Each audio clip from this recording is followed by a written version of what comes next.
Assalamualaikum warahmatullahi wabarakatuh. Shalom, Om Swastiastu, Namo Buddhaya, Salam Kebajikan. Selamat sore dan salam sejahtera bagi kita semua. Halo teman-teman semua, gimana kabarnya kali ini? Semoga sehat selalu ya. Nah, sebelumnya selamat datang kembali di 23 Podcast dengan edisi yang spesial loh untuk memperingati Hari Gizi pada tanggal 25 Januari 2022 ini. Nah, perkenalkan saya Amanda Nurul Asrina selaku MC pada podcast kali ini yang akan menemani teman-teman semua hingga di penghujung podcast nanti. Oh iya, kita juga udah ngundang narasumber yang keren banget loh. Boleh perkenalan Bu Nurul? Oh iya, Bu Nurul ini selaku guru biologi di SMA 23 ya Bu ya? Iya. Ya. Halo Bu Nurul. Hai Manda. Gimana Bu kabarnya Bu? Alhamdulillah baik. Gimana kabarnya Manda? Alhamdulillah. Alhamdulillah. Ibu selain ngajar sibuknya apa lagi nih Bu? Ibu untuk kali ini sih untuk ngajar aja kesibukannya. Ibu Nurul, saya mau tanya deh Bu, tanggapan Ibu mengenai Hari Gizi ini gimana? Kan kita kan juga baru pertama kali kan ngadain memperingati Hari Gizi di sekolah SMA ini. Gimana Bu? Kalau untuk ibu sangat mengapresiasi ya untuk kegiatan ini karena acara ini juga sangat positif untuk kita semua dan ibu berharap sih untuk kedepannya terus diadakan, jangan sampai berhenti di sini aja ya. Iya, siap Bu. Boleh Bu dijelasin Bu mengenai gizi remaja itu apa sih Bu? Kalau untuk gizi, apa sih itu pengertian gizi? Gizi itu kan susunan makanan ya, makanan sehari-hari kita yang mengandung zat gizi dari keanekaragaman, ada karbohidrat, ada vitamin, ada mineral, kemudian ada protein, ada lemak. Nah, jadi gizi itu kita asupan makanan yang masuk ke dalam tubuh kita. Jadi kita makannya tuh beraneka ragam, nggak hanya cuman karbohidrat dengan lauknya saja. Jadi kita harus lengkap, kalau bisa ya minimal ada 3 gitu, ada makanan utamanya, ada lauk pauk, ada sayur. Kita juga bisa dapat lauk pauk itu atau protein itu dari ikan, dari telur, kemudian nanti bisa juga dapat dari protein nabati seperti kacang-kacangan yang terdapat di tahu atau tempe. Gitu. Banyak ya Bu yang sekarang remaja-remaja sekarang kayak cuma yang penting makan gitu ya Bu. Iya, makan apalagi kita tahu kan remaja itu terbagi menjadi 3 ya. Ada 3 kelompok. Ada remaja awal, ada remaja pertengahan dan remaja akhir. Kalau remaja awal itu rentan usianya dari 11 sampai 13 tahun. Kemudian kalau untuk remaja pertengahan 14 sampai 18, kemudian remaja akhir di usia 19 sampai 24. Nah, kira-kira Manda nih masuk ke kelompok remaja yang mana ya? Yang pertengahan dong Bu. Pertengahan ya, Iya. bukan yang akhir ya. Bukan dong Oh. Bu. Oke. Oh iya Bu, saya mau nanya Bu, kan saya kan termasuk golongan remaja ya. Nah saya ini kadang suka susah nih Bu buat ngebatasin makan makanan yang kayak junk food, makan cepat saji. Kadang saya lebih milih makanan itu daripada yang bergizi Bu. Itu gimana ya Bu? Cara untuk mengatasi biar kita tidak sering makan junk food tuh ya, kalau bisa tadi yang udah Bu sampaikan di awal, kita makannya tuh beraneka ragam gitu. Misalnya ada karbohidratnya, ada proteinnya, bisa kita dapat dari ikan, telur, tempe, tahu, kemudian ada sayur mayurnya. Kemudian ya kalau sudah makan, kalau bisa kita, kalau masih lapar nih, kita cemilannya buah aja. Jadi biar kita tuh tidak terbiasa atau tidak kecanduan dengan makanan yang tidak sehat. Kayak misalnya lagi nonton TV, kita cemilannya yang banyak MSG-nya gitu kan, yang gurih-gurih kayak makan ciki atau makan yang cepat saji. Nah, itu kan bisa membuat nanti masalah pada di dalam tubuh si remaja itu. Contohnya seperti bisa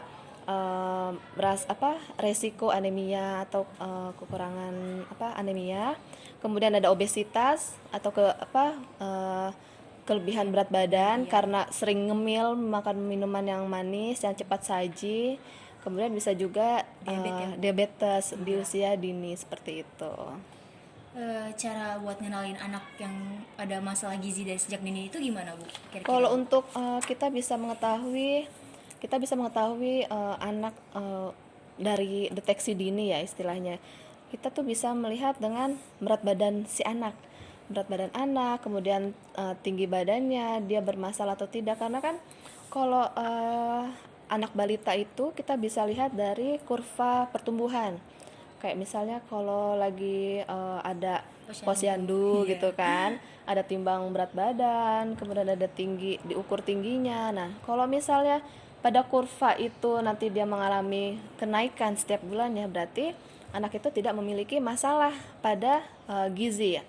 Tapi kalau misalnya setiap bulan kita periksa atau kita timbang, kita ukur tingginya, kemudian nanti kurvanya itu ada di garis bawah atau dia menurun, nah itu kemungkinan bisa terjadi ada masalah pada gizi si anak. Jadi kita bisa lihat dari awal itu dari dari kurva pertumbuhan si anak itu. Kemudian ada lagi kita bisa lihat nih nafsu makan anaknya tuh bermasalah nggak makannya. Kan ada kayak istilah GTM ya, kalau untuk ibu-ibu muda nih pusing nih masalah untuk anaknya kok nggak mau makan, kalau dikasih makan tuh tutup mulut melulu atau nggak nangis, kemudian makan sudah masuk ke mulut tapi disembur lagi kebuang keluar. Nah itu juga bisa jadi dia tuh badannya tuh nggak nafsu makan, jadi nggak ada hawa untuk dia mau makan. Nah kemudian ada lagi pertumbuhannya terlambat yang tadi ibu bilang, kita bisa lihat dari kurva pertumbuhan yang dari posyandu itu bisa kita kelihatan nanti pertumbuhannya nih normal, terganggu atau memang seperti biasanya saja gitu kan, jadi tidak bermasalah gitu. Kemudian yang lebih mudah itu dia anaknya lemah, kemudian rewel aja bawaannya seperti itu. Apalagi biasanya anak-anak balita itu kan biasanya hiperaktif ya Bu ya. Bu? Betul sekali. Jadi kalau anak balita itu biasanya 1-5 tahun kan nggak bisa diem ya. Iya. Ada apa diloncatin, naik turun tangga, lari-lari. Nah, kita bisa lihat nih, kok dia nggak banyak kegiatan ya, nggak banyak aktivitas. Nah, kemungkinan ada masalah nih dalam dirinya si anak ini. Kita bisa bawa untuk konsultasi ke gizi seperti itu. Kalau ini kenapa sih Bu remaja itu tuh kayak lebih beresiko buat terkena masalah gizi Bu? Nah, kalau untuk remaja lebih beresiko untuk terkena gizi itu yang tadi udah Ibu sampaikan di awal ya. Jadi kamu kan kayak misalnya makan tuh sembarangan aja gitu kan. Misalnya ibu kamu nggak masak nih, terus kamu yang ada di kulkas atau nggak yang ada di rumah, kamu masak ada mie instan, kemudian ada makanan cepat saji tinggal goreng. Nah, itu juga kan bisa membuat masalah gizi pada remaja juga. Apalagi kalau kelebihan ya Bu. Iya, apalagi kalau yang penting makan kenyang gitu kan, nasi sepiring penuh, isinya cuman pakai misalnya kayak nugget atau pakai mie instan. Nah, itu kan gizinya kurang gitu. Apalagi pola hidup remaja ya Bu, kayak itu duduk begadang. Ya, itu juga. Air putih juga kurang. Betul. Jadi ya kalau remaja itu kan masih maunya sendiri gitu ya. Nggak terlalu perhatian sama kesehatan. Jadi minum putihnya mungkin sehari kan seharusnya 8 gelas minimal ya. Mungkin hanya ya cuman habis makan aja minum air putih. Terus udah gitu lebih di sekolah lebih jajannya yang manis-manis. Kemasan-kemasan itu juga bisa membuat masalah gizi pada remaja. Iya, apalagi diabetes ya Bu ya. Apalagi diabetes itu kan semuanya isinya gula semua kan. Iya. Nah, Terus Bu, dari kan kita kan ada open Q&A box gitu ya. Ada yang tanya nih Bu, berapa banyak protein yang harus manusia terima setiap harinya? oh, kalau untuk protein setiap harinya itu sih kita bisa lihat dari berat badan. Misalnya Manda berat badannya berapa nih? 43. 43 ya. Jadi misalnya kita lihat nih 43 itu setiap protein itu 0,75 gram untuk setiap 1 kilogram 1 kilo berat badan. Jadi bisa dihitung nanti kira-kira berapa gitu kan. Nah, pada umumnya sih kalau untuk laki-laki dan perempuan itu berbeda ya kandungan protein yang dibutuhkan per hari. Kalau misalnya laki-laki itu lebih besar, kurang lebih sebanyak 55 gram per hari. Dan kalau untuk anak perempuan nih kurang lebih 45 gram per hari. Atau kalau misalnya kita bingung untuk nimbang-nimbang ya, masa mau makan aja ditimbang dulu gitu kan. Nah, kira-kira aja tuh seperti 2 genggam daging per hari, atau ikan, atau enggak tahu tuh porsinya itu 2 genggam gitu. Yang penting ada ini ya Bu. Ya, makanan yang penting gizinya. ada ada yang lain yang nggak hanya menu utamanya aja gitu, ada campurannya juga. Oh iya Bu, ada yang tanya lagi nih Bu. kenapa hari gizi itu ditetapkannya pada tanggal 25 Januari? Oh gitu. Iya. Kalau untuk hari gizi kenapa pada tanggal 25 Januari? Karena dari yang ibu baca, yang ibu ketahui ya, dulu sejarahnya itu pada tanggal 25 Januari 1951 silam ada yang namanya ada yang membuat sekolah khusus untuk pengkaderan ahli gizi. Kemudian setelah itu banyak ahli-ahli gizi yang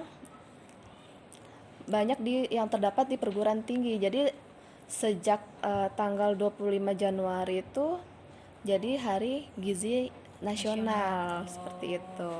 Berarti karena pengkaderan itu ya, Bu. Untuk Iya, memperingati ya, Bu. untuk memperingati pengkaderan itu. Jadi dia disahkannya tanggal 25 Januari tahun 1960. Oke, oke. Terus ada lagi nih, Bu, yang tanya, Bu.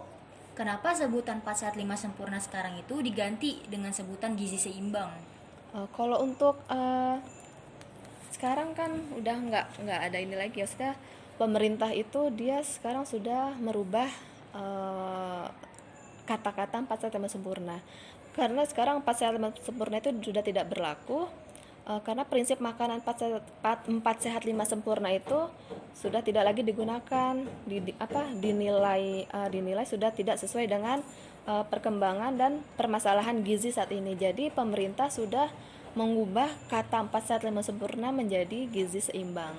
Seperti itu. Kalau gizi seimbang itu lebih mencakup ke semua makanan Ya, gizi ya, Bu? kalau gizi seimbang kan berarti kan semuanya harus tercakup Ada, kan. ya. Nah, kalau 4 sehat 5 sempurna kayaknya sempurnanya tuh seperti apa gitu kan, kita nggak tahu yang sempurnanya tuh memang harus semuanya ada, berarti kalau nggak makan semua berarti kita nggak sempurna gitu kan. Iya. Nah mungkin tuh yang disebutnya sekarang jadi gizi seimbang saja. Iya sih, lebih mudah di ini juga ya, dilafalkan sebenarnya. Ya, lebih mudah disebut juga ya gizi seimbang.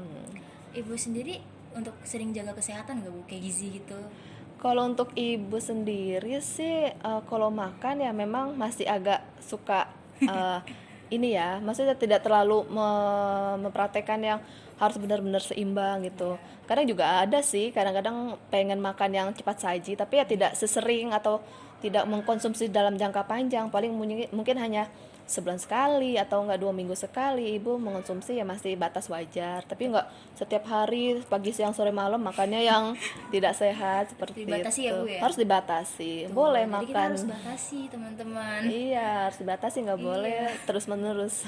Sebenarnya selain dari jaga pola makan, pola hidup juga kita harus ini tadi, Bu. Iya. Cerita Ibu jelasin tadi. Pola makan, pola tidurnya nggak boleh pola istirahatnya ya. Jadi harus kita tahu nih waktunya istirahat. Tapi tubuh kita kan juga butuh istirahat ya. Jangan sampai tidur sampai tengah malam, besok paginya udah berangkat lagi. Nah itu bisa menyebabkan kelelahan.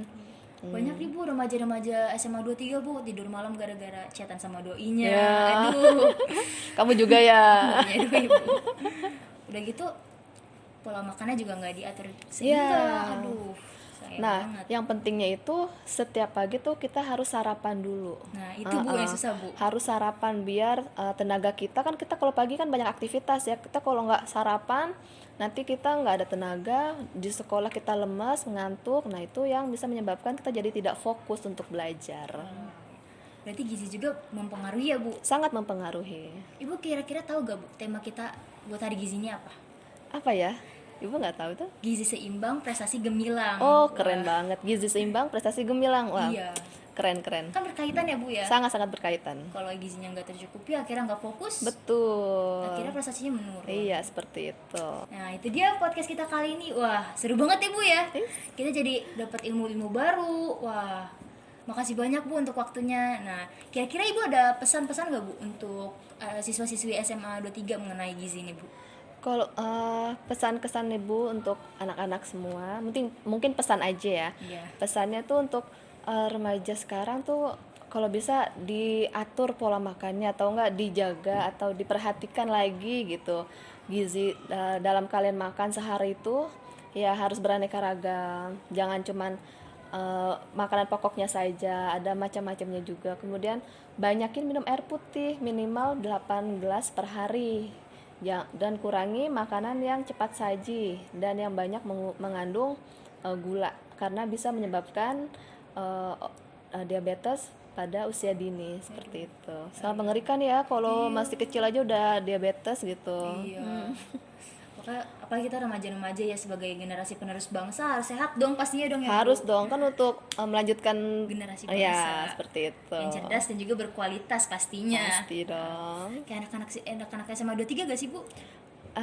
Yang jelas pasti seperti itu ya. Iya. Sangat berprestasi semua anak-anak kelas 23 ya. Iya, deadline tugasnya nggak pernah telat ya, Bu ya.